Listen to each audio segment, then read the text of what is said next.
fast. But it's just like the whole thing itself was really just sudden, so fast, instant. And then when everyone kept bombarding me and everything, and then everyone calling me, it just really, really showed like the thing I just did was so serious. It's like climbing Mount Everest. Like being the first person to do it was serious. I enjoyed it. Because obviously there are other runners in there, but everybody's attention's on you and this guy that just won an Olympic gold medal. Yeah. Like everybody's attention is on this guy. I mean, what's the buildup of that like? Where you know the guy to your left has been to a place that I'm sure you want to be at one day. Man, I was actually thinking about that the whole time. Like before that race, I was just thinking he's an Olympic gold medalist. I'm about to race an Olympian. This was the first time in my life, and it was really, really amazing. I mean, I enjoyed the race, but like, how to explain it? I mean, everything that led up to it was just a lot of training. And when I went to the meet and greet or shakeout the day before the race, I saw him training hard, and it made me want to train hard too. So I didn't want to have any mess ups. This is serious. At what point did you know, you had the race? At what point did you know you had it in the bag? I'd say when I broke in to get the first lane. And then, like, let's just say once I did a full lap. Yeah. Once I did a full lap and I didn't hear him, like, super close, I felt like I had it. Okay. And then as you're crossing, are you aware of the time? Or there were multiple boards, on, like, or not boards, but, like, they might have been boards, actually. But there was a lot of clocks that I could see my time frame on each time I passed. Yep. And it would indicate whether I needed to speed up or slow, or well, not slow down, but, speed up or try and maintain what I had. So when does it first sink in? Like I just broke the record. When I passed the clock, like the last lap, when I passed it, I saw like a minute, just straight 1:00 something. But I wasn't sure if it, if the clock was just gonna fast forward it a little bit and show 1:01 or something.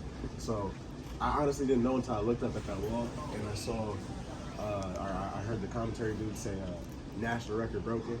I mean, everything had like some type of indication on it that just said he broke a national record. And it was just like, oh my goodness. What was the interaction like with Quincy afterwards? He gave me a handshake, and then I didn't see him after him. And he disappeared. They kind of zoomed him out of there. I don't know what happened. Sure. For you, I mean, how long does it take for that all to kind of set in that you just beat an Olympic gold medalist and you just broke a national record? Like, how long does it take for that to like process for a 17, 18-year-old? I'd say, it hit me, like it's hitting me still. I'm seeing posts everywhere, it just keeps coming in. But the very fact that I've actually done it, I'd say it hit as soon as I did it. I turned around and everyone celebrated because nobody expected me to win. That's all I said. None of the people that knew me. So, yeah. You said for 24 hours you had to put your phone on Do Not Disturb. I mean, how many text messages, phone calls, how many things do you think you got? I think I got about 200, maybe 300.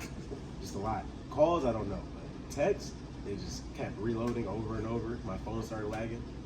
I had to turn it off. It was just too much. I mean, this has got to be crazy for you, man. I mean, your name has all of a sudden come up from just being in Hampton Roads. Now all of a sudden people nationally are aware of who Andrew Salvodon is. What is that like to know that now nationally people are aware of who you are? It's really shocking. It's a great feeling. I mean, I never really paid attention to posting myself or just getting into the internet like that because it just wasn't something that serious to me. I thought I'd just do my big one here and then just go to college and have fun. But no, this turned out to be something more serious. And this is gonna help me probably get some NILs or some sponsorships. Maybe this could be really helpful. So I'm open to all opportunities doing that. That's awesome. You didn't run any other events during the week, correct? No, it was just this one. Yeah. Okay. So now that you've done this, broken a record, you've been the Olympic gold medalist. What are the goals now for you here? I know you're going to South Carolina. You've got a couple more months of your high school career left. What's the goal now for you now that you've done something that a lot of people would dream of doing at your age? I'm thinking about just focus on the 300 for now until I go to the Melrose Games and then Nationals for the indoor track because for the Melrose Games it's just a specific event for the 500 and who knows, it's the nation's best still, so we'll see who's going to be there and I'll enjoy the competition. Gotcha. I'm going to try and beat my record again at that point. Who knows, I might hit a 59. That's the goal. But as of right now, I want to do the 300 so I can get my 300 time up and get some more accolades on that. Last couple things from me. A, what do you think school's going to be like on Tuesday?